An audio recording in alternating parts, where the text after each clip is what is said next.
Hi, everyone. Welcome back to the Lighthouse Sessions. Today, I'm excited because I have one of my old friends with me, Clay Hicks. Clay, why don't you tell us a little bit about who you are and what you do? So my name is Clay Hicks. I'm an entrepreneur, have been for 25 years. I'm also the founder of H7 Network, which has been around for 18 years. And I'm actually a word of mouth marketing specialist, and I owned H7 and founded it. And so, as a word of mouth marketing specialist, my craft is built around relationship development. And so, I have developed a number of intellectual property and registered trademarks around certain processes and methods and things that members and professionals and business leaders can use to develop those relationships. That's a little bit about myself.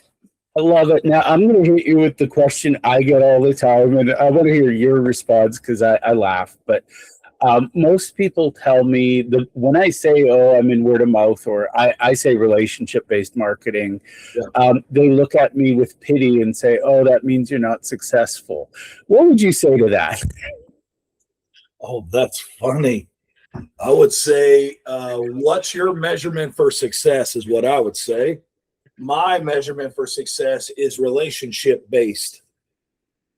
Is yours?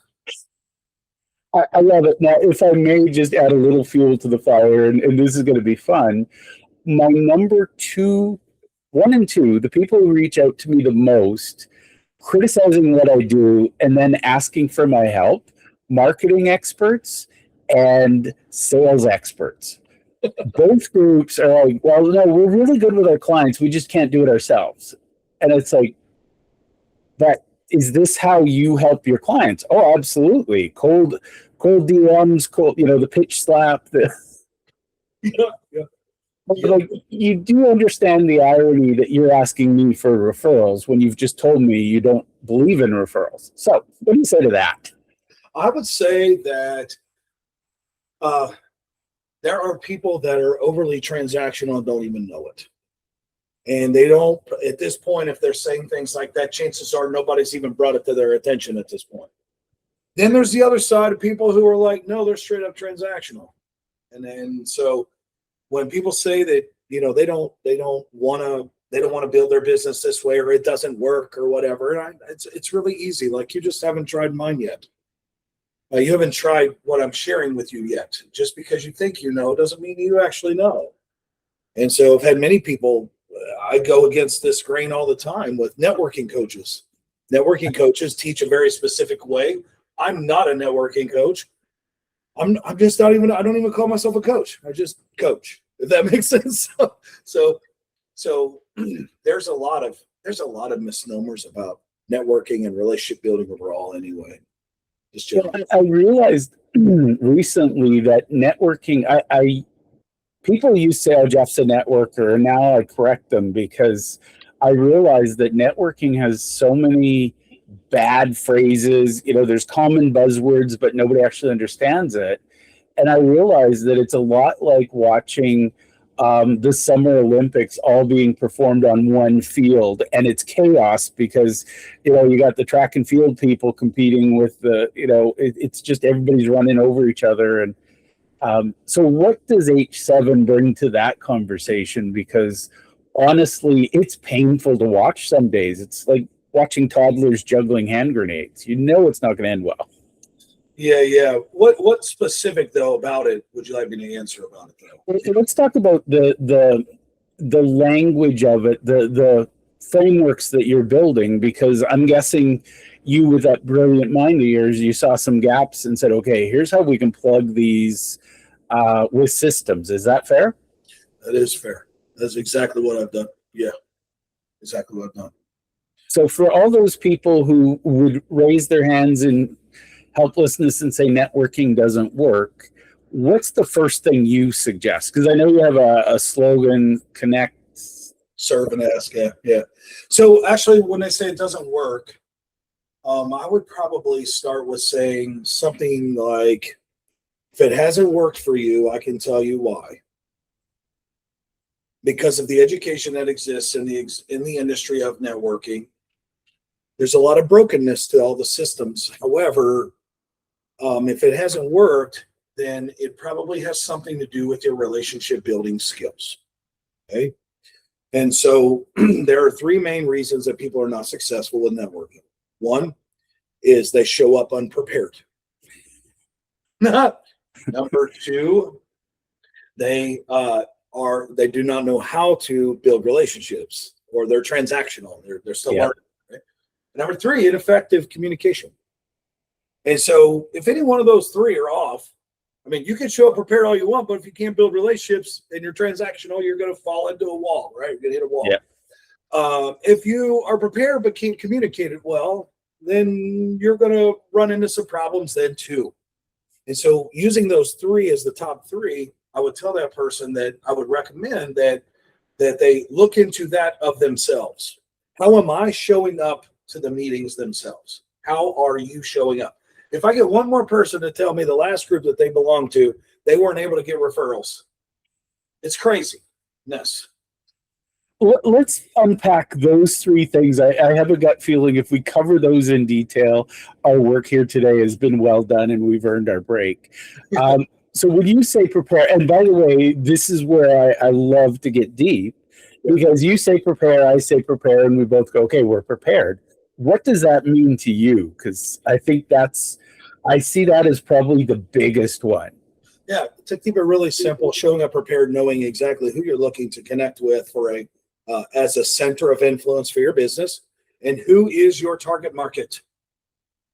Why are you even here? Like, those are the steps. Like, you show up because you can't even identify the right room to even network in unless you know those things. Yep. So, it's funny because I get a lot of people coming to me and, they're like, oh, I'd like to jump on a one-to-one and, talk to you and see what you do, which is code for I want to sell you something.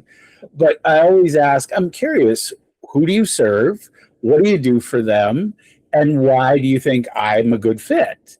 And they're like, oh, well, let's get on a call and figure it out. It's like, why would we waste each other's time like that? Like, exactly. Yeah. Well, so I have a pretty good sniffer for a pitch slapper. and so I'll take that call. It's a rarity that I get somebody able to push too hard because of my curiosity. Yeah. I get to distract them from being able to do that and lead them away from that and manage that process pretty well. So I don't get it as often as most because I guide my conversations through connect, serve, and ask, actually. Yep. I love that. And I find the pitch slappers funny because when you derail them, they want to get right back. Yeah, the only time they don't is when you ask them open-ended questions about what they're doing and regain a little bit of control over the conversation. Then you can keep hitting them back and back and back. And then it helps them too, because your average pitch slapper, Jeff, I don't think knows they're doing it. Nope. Don't even know what they're doing. That's really what it comes down to a lot of times. Yep. You can find the ones that are the pitch slappers that know what they're doing because they typically ask how they can help you within the first 5 minutes. Yeah. They don't know nothing about you, but they're going straight for how can I help you. And I've met many of them, and they know what they're doing, and they plan to do that. It's your average person. It's funny. I also see a lot of really smart people when they're not distracted with selling. They speak from the heart. They're passionate. They're excited. And the minute they have to sell, you can feel them put on their sleazy sales costume. And it's like, oh God, step back just a little further. Yeah. I deploy some tricks that help me combat that. I love it. So prepared, you and I think, are very aligned with that because, and one of the things that fascinates me, I've met a disturbing number of marketing people who tell me they serve everyone and they can do everything. And I'm like, really? I don't believe you. And I'm curious enough, I'm going to keep asking until I figure it out. Yeah. My favorite is when you ask them who they're looking for and they ramble for the next 5 minutes. Yeah. Or they give you the shopping list and it's like, nope, you get 3. That's all my brain can handle is 3. So. But, I got to say something because I'm fascinated. I interviewed somebody who's a coach for professional athletes. And he was talking about how athletes, they train, they rest, they recover, and then they grow. And I find that a lot of people treat networking like it's something we should inherently know, but then they just show up and hope for the best. And I'd like to think that one of the things you bring to the table is deliberate, intentional practice and improvement, because I'm guessing you're going to give people some feedback. Is that fair? Well, that's not only feedback, but we actually provide 6 hours of word of mouth marketing courses and workshops that they have available right out of the gate. So when they start, we have what's called your first 90 days that helps onboard that through so that they're doing they can improve their one-to-ones, they can improve their communication, they can improve the outcome by doing these things.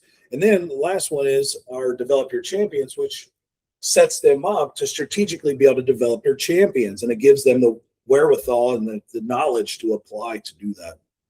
I love it. Now, I was recently on a webinar with you and Daniel Andrews. Hi, Daniel. You two define champions, and I feel like that is a critical piece to pull out. So what is a champion? A champion, so a champion is someone that is trustworthy. Champion relationship, let's talk about it from a champion relationship. So the champion relationship is somebody you have mutual trust with. You share your same target market and decision maker. Yeah. And you meet with them every 4 to 6 weeks for the purposes of opening up doors for each other, very intentionally. And so to become a champion, you have to be trustworthy. You have to connect, serve, and ask. You have to do certain things to be that champion, of course, but nonetheless, that's what a champion relationship looks like. They meet every 4 to 6 weeks. It's the first ever relationship persona that I know about that's been innovated that creates predictable networking success.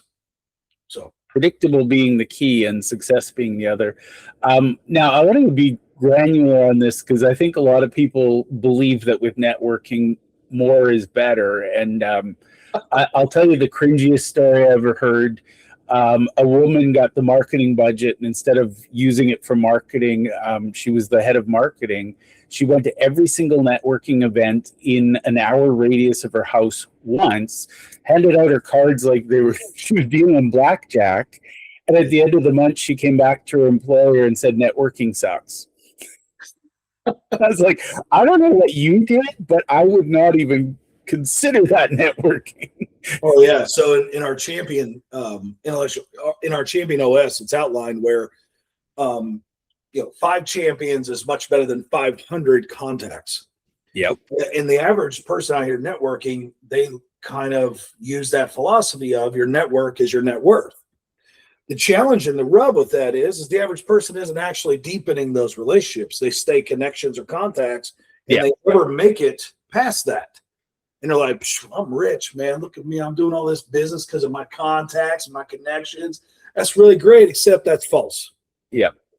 Yeah. They're just going to send you opportunities when they're presented because you never deepened that relationship. And so far too many people think their network is their net worth. Their net worth is really low. Yeah. And I think it's looking at it, I refer to them as the geese that lay the golden egg. You wouldn't harvest that and say, okay, I'm going to cut its head off. I've had enough gold from it. I'm hungry. I want to eat some goose today. But yet people do that. And, I have a weird bias. I believe that most people, I'll use your word champion, they ignore the champions in their house. They ignore their best clients. They ignore their best employees. They ignore their best relationships because they're busy chasing, somebody says, oh, I have 100,000 followers. Bye. I don't want to be part of that. Yeah. That's true. Very true. All right. So we covered prepare, and honestly, we could talk all day about that, I think. But let's talk about building relationships, because that's the other one I get. People say, I don't want a relationship. I want to do business with you. I'm sorry, but I don't do business with people I don't know, like, and trust. That's right. And then on top of that, don't have confidence in. Yeah. Yeah. Most people even stop at like, know, and trust in that relationship process. And they're like, all right, Jeff and I, we've got like, know, and trust here. Okay. And we've got that. And now we're probably just referral partners for whatever reason. And so I'd like to send them more opportunities, but I need to have a little confidence in them too. And so most people skip over that confidence part. Yeah. That really is what puts that relationship, the nail in the final coffin there. Yep. That's where referrals go to languish and die, is that lack of confidence.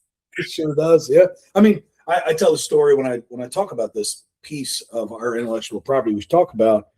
I was talking about, like, everybody has this cousin, probably a handyman or something like that, probably drives an old beater or something. And boy, if he does work on your house, you're okay because it's discounted and you can trust them inside your house because you spend a lot of time with them. But send that referral to them, I'm not sure. Yeah. Everybody's got a family member like that, and that's where the confidence is so key. People skip over that part. They're like, no, trust is good enough. No, it's not.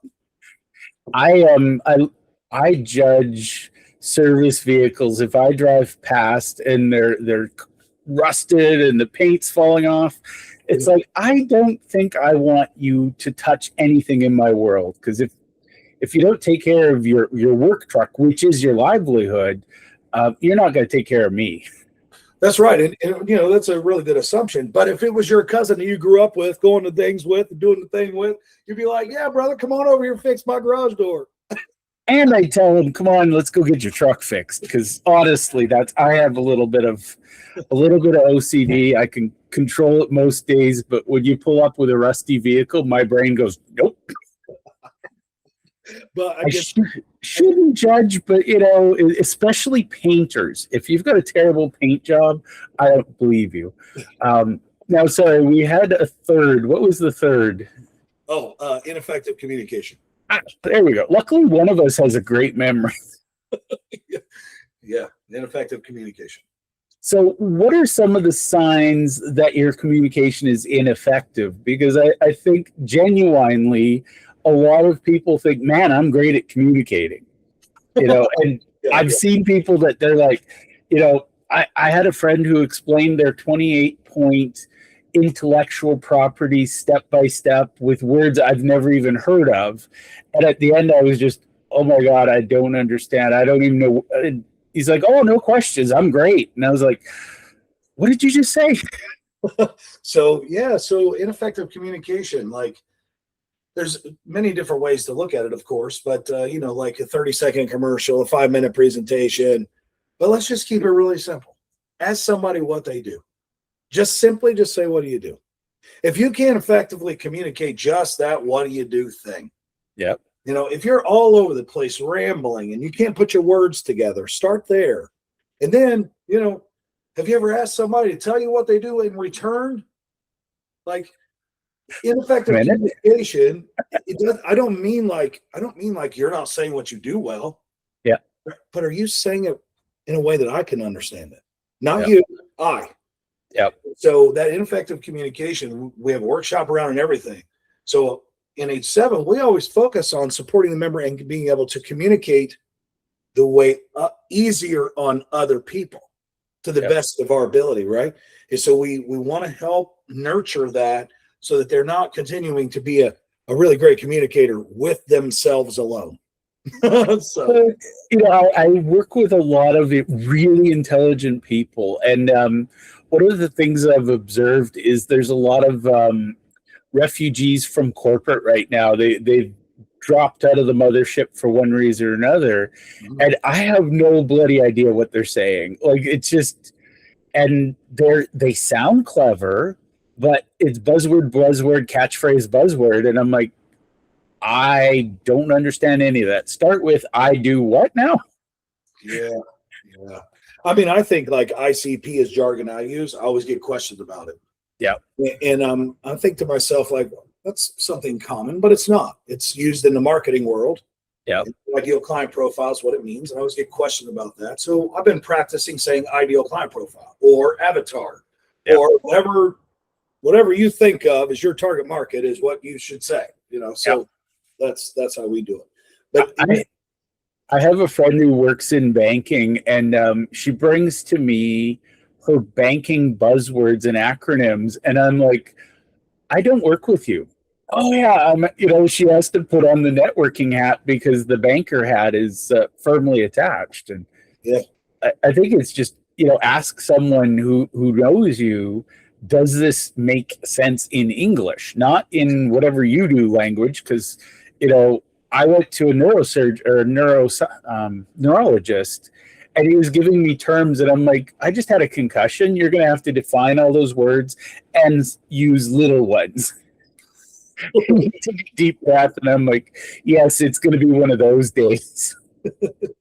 Well, yeah. So ineffective communication, just on that that's good. But what we've discussed, that's one of them. Another is if you just simply ask somebody who you're looking to meet.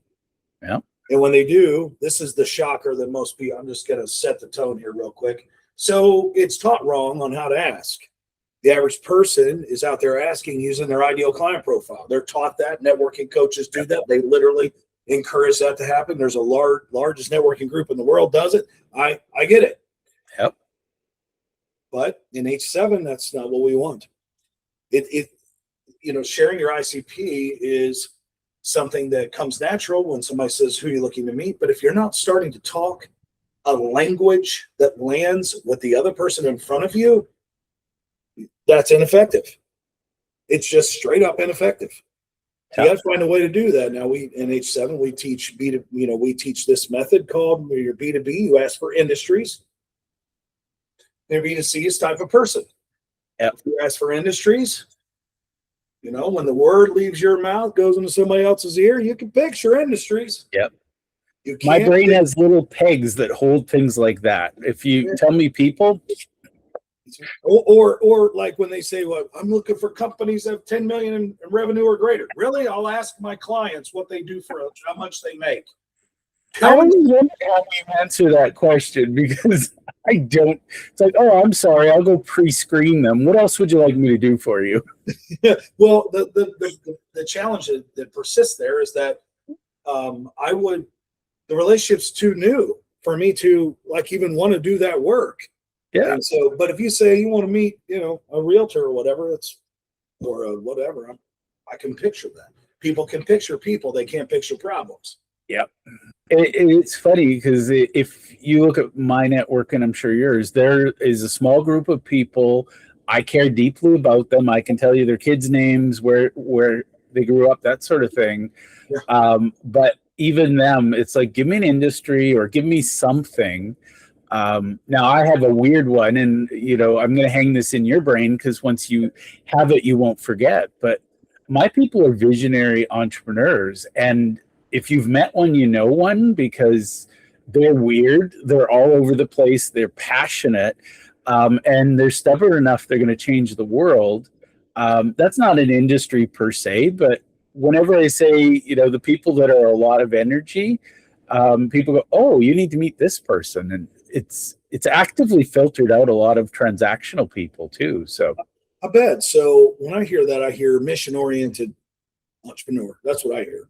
Yep. Even though you say visionary, I still when you describe it, I hear mission-oriented. So I'm a mission-oriented entrepreneur. Yep. And I can tell you that when you say visionary, there are different. And I can tell you with factual information that not everybody I come in contact with owns their own business is that type. Yeah. And, it's good to just know where the layers are. Yeah. Now, Clay, I promised you I'd be mindful of the time. If somebody's curious about H7, and I really encourage them to check out your intellectual property and how they collaborate, where do they go? How do they learn more? So I would recommend that you go to h7network.com, not networking, h7network.com. And, take a view around the visitor center, learn a little bit more about our relationships, how we build them, our champion OS, our systems, everything in there. At least gives you a little bit of information. FAQs are in there. It's going to help support that journey to learn quite a bit. But also, I love doing one-to-ones. So if you're in the audience, we haven't done a one-to-one, please connect with me on LinkedIn. It's under Clay Hicks. And I'm in Dayton, Ohio. That's where I live. And so I got a fedora on. So connect with me on LinkedIn. I love to do one-to-ones. and help me reach my 10,000 goal, which I should hit in September. I'm at 9,800, around 36, 37 right now, 35 to 37. But anyway, on my goal to 10,000. Let's hit that in August. Come on, people. Clay, thank you for hanging out with me.